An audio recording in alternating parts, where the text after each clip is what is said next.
তো হাই বন্ধুরা, এই ফুলটা ফোটার মানে কি বলো তো বন্ধুরা? পূজা আসছে গো পূজা, তাই চিনিকে চিনির মাকে নিয়ে বাইরে গেলি শপিং করতে। কোথায় বলো না? মেদিনীপুর। চলো তবে যাওয়া যাক। যাতে যাতে রাস্তায় গাড়িটাই বলছে আমাকে টুকু খাওয়াবি না? अच्छा ठीक তাই है। ওকেও বললি আমরা টুকু সবাই আগে টিফিনটা করে নিই, তারপরে তোকে খাওয়াবো।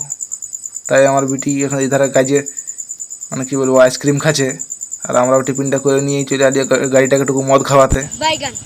তাই ওটুকু মদটা চোঁচাই দিলি। গাড়িটাকে মদটা খাওয়ানো মাত্রই মেদিনীপুরে নিকায় এনে ঢোকাই দিল বাবু।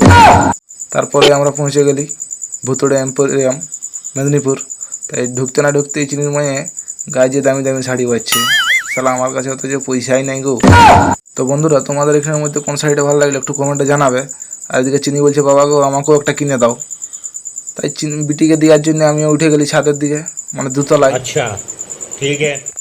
দোকানদারের মালটা একটু দেখাতে দেরি হয়েছে, তাই বিটির আগে আমাকে দিল ঘুমাই।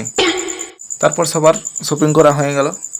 শপিং করে নিয়ে আমরা চলে আলি হোটেলে। তাই ধসাড়ে মারে দিলি মাছের ঝোল আর ভাত। তো আগে ভিডিওটা করতে ভুলে গেছিলি, পরে করেছিলি।